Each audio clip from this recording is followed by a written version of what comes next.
This video is not financial advice. I'm not a financial planner. I'm an entertainer. The one, the only ape father in a minivan. Wow! I just wanted to make a video. I think a lot of people are watching that video that I did in the past, like whatever it was, a few weeks ago, where I said, don't buy AMC, only buy GameStop. In other words, what I was saying was, don't sell your AMC, hold your AMC strong, but focus on buying GameStop while you're holding your AMC. I got a lot of backlash from that. To be honest with you, I was just in a bad mood that day. I don't know. I think what happened was I was just so impressed with Ryan Cohen, how he bought that 100,000 shares. This is when I made the video. He bought an additional 100,000 shares of GameStop. And I was just like, why doesn't like Adam Aaron do this? Like, why doesn't he just pick up something, anything of AMC, throw $1 million in there?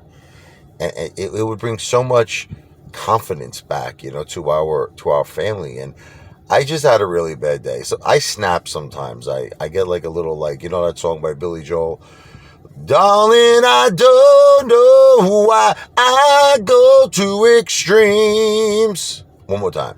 Too high or too low, there ain't no in-betweens.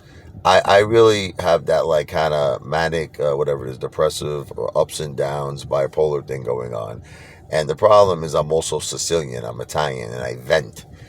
I'm not one of those, like, there's people in this world that are very shy and they hold a lot of their emotions in. That's one thing I'm not.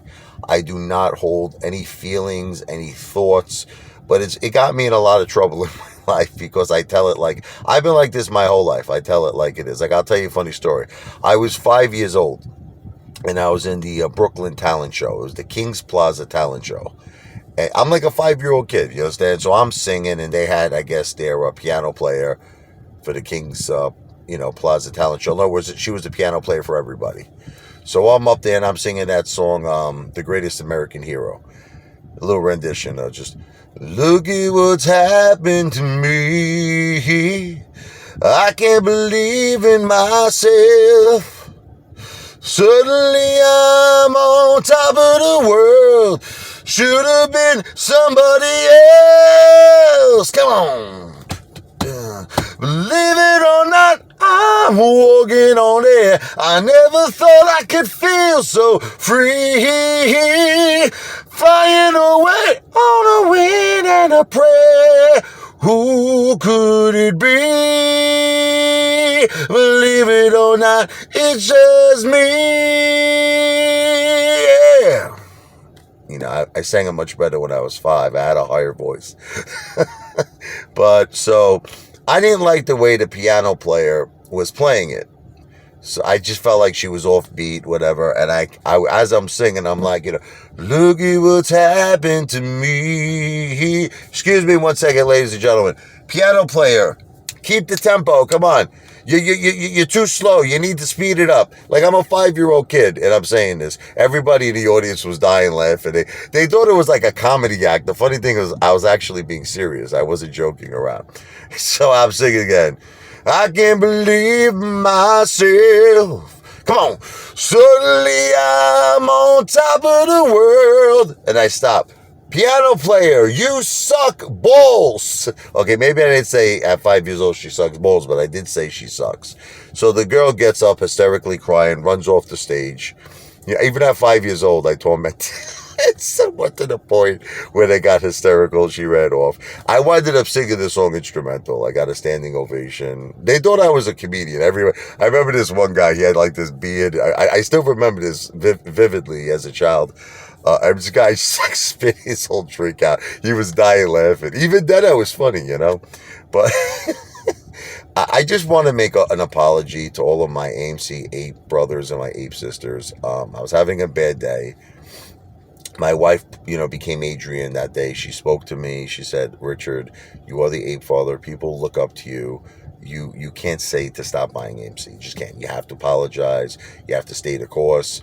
And she was right. I was wrong. I apologize. I'm sorry. I think a lot of people, unfortunately, are not watching my videos as much as they used to. For some reason, that video got a shitload of views, though. That video, the war I said, don't buy AMC. I think it's getting almost close to 9,000 views. All my other videos are getting like 50 views, 60 views, 70 views. That video is approaching 10,000 views. So, yes, I apologize. I vent. That's it. That's my only excuse. I was very upset at Adam Aaron. I felt he should be buying, not selling. I get very angry at that dude, Adam Aaron. I just don't feel he has our best interests at heart. I get very angry at the AMC insiders, and I just saw GameStop. All of them, they're like holding strong. They're not selling. You know what I mean? Ryan Cohen is a great leader, and I don't know. I just had a moment where I just said, I'm not buying AMC anymore. That's it. I'm buying GameStop. Now, that didn't mean I was selling my AMC. I just want to be crystal clear. I never would tell anyone, never, never. And I get that a lot too, by the way. I get a lot of people tell me, hey, Father, why are you promoting selling of AMC? It's just such lies and deception. It's lies and deception. I would never, ever tell anyone to sell their AMC, and I am not selling my AMC. I own my AMC. Name of the Father, of the Son, and Holy Spirit, amen. God knows this. I own AMC. And I also own GameStop, okay? I own GameStop too. I'm buying the both of them. So, listen, you guys just don't understand Sicilians. You know who understands me? If someone is Sicilian, they understand.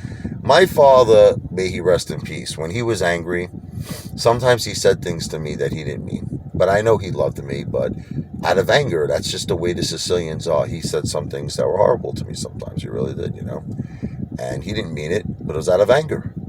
Have you ever said something sometime in your life where you were very angry and then you kind of regretted it? It's called speaking out of anger. Speaking out of anger. The Sicilians, the Italians do it the best. We vent. Okay? That's it. All right? So I take it back. Please continue to buy AMC. And I still believe buy GameStop, because whether you want to accept this or not, GameStop is a winner. Okay? I'm not saying to you that AMC is not a winner. I think AMC is a winner too, but I still believe the same thing. I don't care if you get mad at me. I think GameStop is going to squeeze first. And I think that AMC will squeeze. It will squeeze, but it will not squeeze first. GameStop is going to squeeze first. That's just my opinion. Do I have the right to my opinion? And what's going to happen, I feel, is that GameStop will take AMC with it on a piggyback ride. Right now, I have it at a 10% ratio. So whatever price GameStop goes to, AMC will be at 10%. So if GameStop goes to $500 a share, I see AMC at $50 a share. If GameStop goes to $100 a share, $1,000 a share, I see AMC at $100. So that's why I'm trying to pump more AMC apes up, okay, to buy GameStop, because I feel like if you buy GameStop, I just feel the percentage of AMC taking a piggyback ride off GameStop is going to go much higher. Like if more and more AMC apes, could you imagine like there's 10 million AMC apes? If you all bought a lousy 2 or 3 shares at GameStop, you're talking 30 million shares. You're talking 3 times the amount of shares that Ryan Cohen owns. Ryan Cohen owns like 9.1 million shares at GameStop. We could own 3 times his shares. I mean, I just wish you people would listen to me, I just wish. That might force a squeeze on GameStop, and then you'll see how quickly AMC will follow with their brothers in arms. Whatever, but I'm not a financial advisor anyway. So honestly, the funny thing is, like, you shouldn't take me seriously, because everything I say is not financial advice. It's entertainment purposes. All of my videos are entertainment purposes only. But you guys take it very personal. You get upset when someone vents. A lot of women, it's very hard to be married to a guy like me. My wife is an angel from heaven. She puts up with me every day because, man, I go to a lot of highs and lows. I admit it. I might have a little bipolar issue. I admit it. I think a lot of people that are creative people, like musicians, I think comedians, like I was watching this interview on, what's his name, John Leguizamo, the comedian, and he was saying how he had like a nervous breakdown. He was on, this was on Arsenio Hall. He was also talking about, so funny, in the movie executive decision. He was talking about like Steven Seagal, right? Steven Seagal came out. He was like, "What I say is law. All of you must listen to me." So John Leguizamo starts breaking out laughing, thinking it's a joke, right? And Steven Seagal like Aikidos him, right? Like hits him right in his chest really hard, and John Leguizamo starts like losing his breath. He's like, he's like, "Why would he hit me for?" But the point, Steven Seagal was out of his mind, that guy. But you know what? I really would love to meet that guy. I would love to meet him. He's just it's like you can't mess with that dude because that dude is no joke, man. That dude will keto your ass. But I think like if you're a man's man, I think that he would respect you. I really do. I think if you spoke to him with respect and you were a man's man, he would like you. But just don't talk to him like a punk, man. He will keto your ass, man. He's no joke. He's no nonsense. He's a big dude, man. I just like him. I grew up with Steven Seagal. I remember in Brooklyn when they were filming Out for Justice. I was watching it on 86th Street, 18th Avenue. I was right there. I saw Steven Seagal when they shot his partner, remember? And the girl, it was in front of the fruit store. You know what's funny? Pizzeria Den. The pizzeria on 18th Avenue, it's still there to this day. It was there then when they filmed Out for Justice. It's still there. It still stands, baby. Pizzeria Den still stands. I'll tell you a funny story and then I'll end it. I used to play in a wedding band with the first owner of Pizzeria Den, real Italian guy. I think he was in the mafia. Then it was bought by another owner. I was good friends with him as well. But so I'm in a wedding band. It was so funny.